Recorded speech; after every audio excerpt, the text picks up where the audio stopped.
Hello, so I'm here with Heléna Herklots, who is the Older Persons Commissioner for Wales. Hello, Heléna. Hello, Rachel. So I'm here today to ask you a few questions about your role as the Older People's Commissioner for Wales and a few questions about your life personally. First of all, could you tell me a bit about your role as the Older People's Commissioner for Wales? Well, Wales was actually the first country in the world to set up an independent older people's commissioner. And my role, in a nutshell, is to protect and promote the rights of all older people in Wales. And in the legislation that sets up the role, it refers to older people as being everyone over the age of 60. So that's over a quarter of the population here in Wales, and indeed over a quarter of the population generally in the UK. And as well as protecting and promoting the rights of older people, I'm able to identify the priorities that I want to work on as Commissioner. And one of those is to enable everyone to age well. How did you end up in this role? Well, I was very influenced by something I did at the age of 18. So, like many people, I took some time off before going to university. But what I did was I volunteered full time in what was then called an old folks home, and it had a profound impact on me. And that experience stayed with me. And also, what stayed with me was an urge really to make things better. I felt that more could be done to improve the sorts of types of care that older people can get. The first part of my career was very much working directly with older people in daycare centres and care homes, and then got much more into the development of services and strategy and campaigning. So before doing this job, I was chief executive of a charity called Carers UK, and prior to that, I'd worked for Age UK and its predecessor Age Concern as well. So Yes. What are the specific kind of needs and challenges that face older people in the UK, but also specifically in Wales? yeah, well, ageism, I think, is the root cause of quite a lot of the challenges that we can face as we grow older. So, ageism is the way in which people think and feel and act towards other people based on their age. And it can apply at any age, but it's particularly damaging when it's directed towards older people. So, for example, it can mean that people don't regard older people as being worthwhile, maybe not worth investing in terms of work. So, we see age discrimination in employment. It can also affect the provision of services. So, for example, we know that mental health services, as an older person, you might find it more difficult to access certain types of services to support your mental health because of your age. So, in lots of areas, ageism and age discrimination has a really damaging effect on our health and well-being. And that's something true across the UK. I think some of the challenges here in Wales are partly about our history and also our geography. So we have a number of very rural areas where, as you grow older, it can be difficult to be near the services that you may need to support you, whether that's a health service or a care service, for example. And also, we have significant levels of poverty, particularly in some areas of Wales, and significant inequalities. Now, those inequalities exist across the UK, and those inequalities particularly about healthy lifespan. So in the more deprived areas of Wales compared to the least deprived, there's a huge difference in the number of years you can expect to have living healthily. And those gross inequalities in Wales and in the UK are a huge challenge for all of us, really. And it means that some people are less likely really to enjoy their later years because of these challenges they faced early in their lives. Yeah, definitely. That is something that in part inspired Take Five to Age Well. So that has kind of answered why an older people's commissioner is an important role. But do you have anything to add to that? Why your role is so important? Yes, I think two or three things I'd say about the importance of the role. First of all, it is independent and it is set out in law, and I have a number of legal powers. And those include being able to hold Welsh Government and public bodies to account for what they're doing or not doing for older people. I'm also able to issue guidance, for example, to public bodies that they have to give regard to. So I have a number of these legal powers that give the role force within public life, within society in Wales. And that makes it very different from sort of charity, for example, that doesn't have those legal powers vested in the individual, the organisation. So that's important. It's independent and it has legal backing and legal powers. And I'm able to provide direct assistance to individual older people and their families, as well as to take forward significant pieces of work. The other issue is one that only struck me really when I started in the role, which was back in 2018. And I was going out and about and meeting older people across Wales. And they would say to me, "Oh, you're our commissioner." And that sense of ownership that I am their commissioner was incredibly powerful. And I think there is something that's important in and of itself in the role, that it is specifically focusing on the older population, and that is the entire focus of me and my team. And that means that older people know they have someone that is going to champion for them, someone who is going to be listening to them, engaging with them, dealing with their issues and concerns, as well as celebrating all the great things that we do in our later life, all the contributions that we make, all the wisdom and experience that we gather through our lives. So I think it's those combinations of things that make it really important. And you mentioned the pandemic. Certainly through the pandemic, that became very clear when so many older people were experiencing such dreadful things, lots of distress caused by illness and bereavement, for example. And certainly me and my team had a very important role, particularly during the years of the pandemic, in seeking to protect the rights of older people, the human rights of older people during that time. Really, really incredible that you have that almost personal relationship with such a huge, vast, diverse group of people, right? Because you are, as you said, you are their champion. That is very powerful and very, there's an intimacy to that. Thank you. Could you tell me a little bit about your personal relationship with your age and your aging? Yes, and I think it's interesting one works professionally in a field then to relate it to oneself. So I'm 59 now, and I suppose during all my working life, it's been about aging and older people and caring. And as one goes through life, one experiences those things directly as well. And there are various moments in life, and I think you particularly think about age and aging. So the death of parents, for example. So my dad died earlier this year, and in his later years he developed dementia. So that level of that journey in a way that people go through and their families and friends go through when someone has dementia struck me very forcibly. So in terms of my own age and aging, I think I'm aware of the things that we need to enable us to age well. And the age well, those 5 areas that the Open University is championing are exactly that. So I suppose I'm aware throughout my own life about the importance of good relationships with friends and family, of seeking to take exercise, seeking to stay connected. And I think for me, having purpose is also a really important part of aging well. So feeling I can make a contribution, feeling I can make a difference is a really big part of me staying healthy. And I think the other thing that struck me is just the interconnected nature of one's physical and mental health. And we know those are very connected, but it feels even more so perhaps as one gets older, where there are issues that can be challenging physically, and being healthy mentally is even more important, and those two things can interplay. So I think that's one of the things I've really learned is, having read about this stuff and worked with people for many, many years, beginning to experience some of those things personally. I also have a reflection, which is that the sort of older I get, the more I find to enjoy in life. And maybe that's a sense of, this is a finite amount of time that one has. But I think that sense that there are things that, make you happy in later life, that you look forward to, that you learning about oneself, all those things are really important. So it's an extraordinary thing we all go through really, aging. And I think it's really interesting being someone who's sort of studied it and worked in that field to experience it oneself a little now.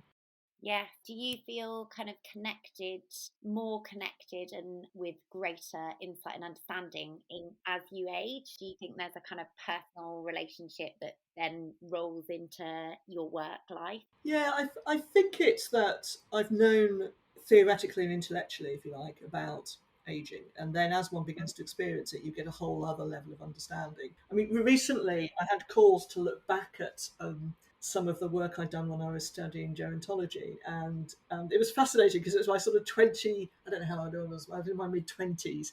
And it's really interesting to see what I was writing then about issues of caring and retirement and transition and things, and then to reflect on my actual experience. I found it really helpful knowing about aging, both in terms of what happens to us physically, what happens to us in terms of society, what some of the pitfalls might be, and how to age well and healthy. It's really, really helpful. And then there's a whole other layer, which is about experience and dealing with the inevitable knocks that you get as you go through life, whether that's maybe some threats to one's own health or to those that you love or care for example. So I think, that combination of experience and I suppose just being very thoughtful about all these issues for so long definitely helps. But it doesn't mean that I get everything right at all, but it just means that I sort of know what I should be doing. Yes, yeah, of course. It's best endeavours in life, I feel. Have you noticed any ageism yourself in any of your experiences as you've got older?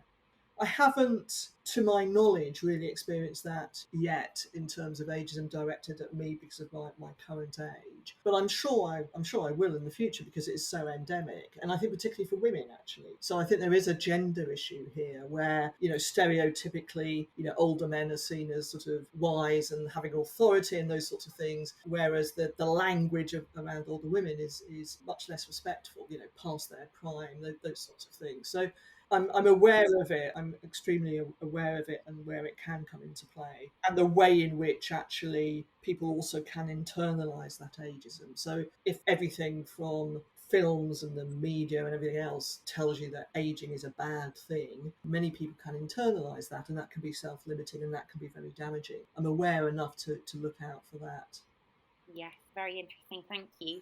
Why do you think aging well or aging optimally is important for the individual and then for society more generally? It's massively important for us as individuals because we want to be able to enjoy our lives as far as possible and to enjoy our later years. We have different life stages, we have different opportunities in older life if we are healthy, and being healthy is integral to having a good quality of life. So it's really important for us individually. And of course, it's important for wider society as well, because if we age healthily, then we're less likely to need the same amount of support from the NHS, for example, or from social care services. We may be able to continue to work longer, volunteer longer, stay active, and all of those things. And that actually also helps the economy. So aging well, healthy aging is better for society, it's better for the economy, it's better for each and every one of us. And one of the things I would say is that we need much, across the UK, we need much more investment in that, in healthy aging, in preventative support to make it easier to do that, because it can be extremely difficult to do that. If you're in an area maybe where it's very difficult to get fresh food, where you haven't got good public transport, maybe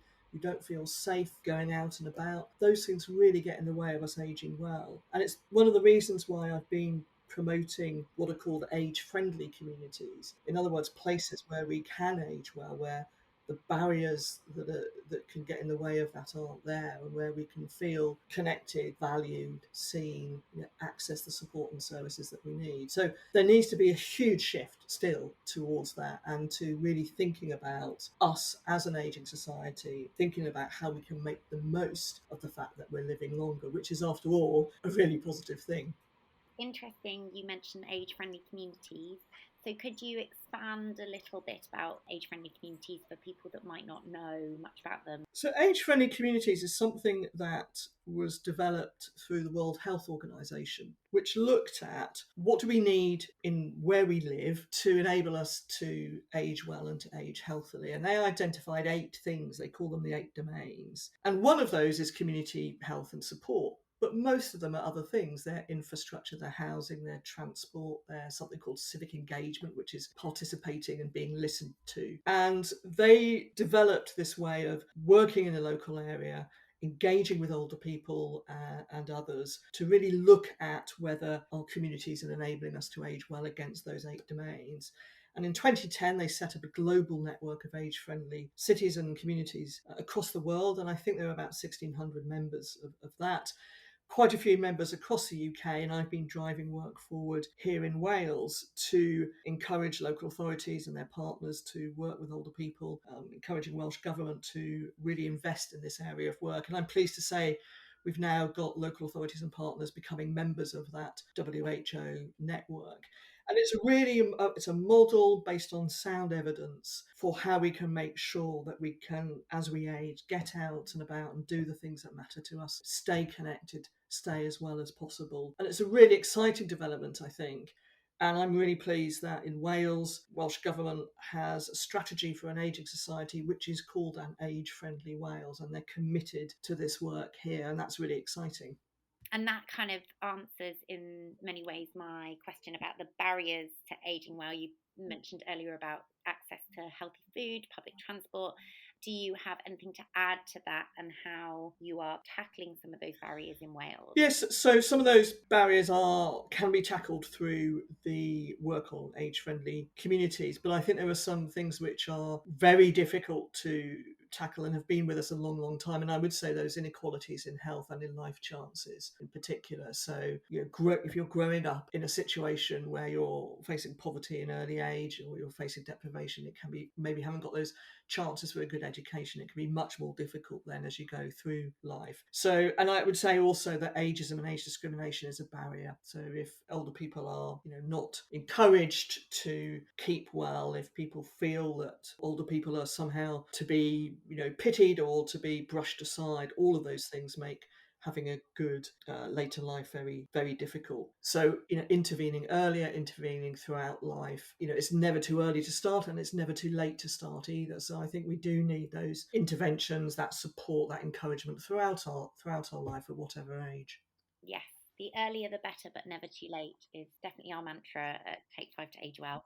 Okay, wonderful. And then, how do you personally stay well and healthy and sort of look towards aging well? Well, I'm lucky, first of all. So, I'm lucky to have a lovely family, to, have people that I know love and care about me, and therefore that always gives one's a great basis really for life. What I do directly is I love walking, and I live in a beautiful part of the country. I live in Hay on Wye, and I'm able to get out and about and walk the hills and along the river. And I always feel that if I've got a problem or difficulty or I'm feeling down, I always feel better after a walk. So that's one of the things I do try and do. And also, I mentioned earlier about the importance to me of having purpose in life. And, I'm privileged to have the job that I do, Older People's Commissioner for Wales. It's a huge honour to have that role, and it's a role where I feel me and my team can make a difference, and that helps me in terms of my ageing well, because I feel I'm making a contribution, and it's certainly important in relation to my mental health as well. So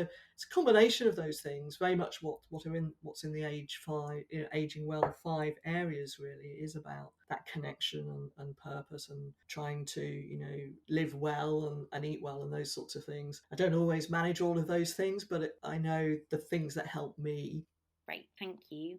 And then I guess sort of following on from that, where do you see yourself in the future? Where do you see yourself in 20 years' time? Well, I've never really known where I would see myself in the future. I've not really been someone who's had long-term plans. And I guess in terms of 20 years' time, I would hope that I would be alive and as well as possible. And I would hope that the people I care about and love would similarly be alive and as well as possible, and that I'm still able to make a contribution, to feel that I'm making a difference, and to be enjoying the friendships and the relationships that I have. But I'm not someone that kind of has a plan for the next phase. But I'm also someone who enjoys change and enjoys opportunities that come along, and I have a pretty open mind to things.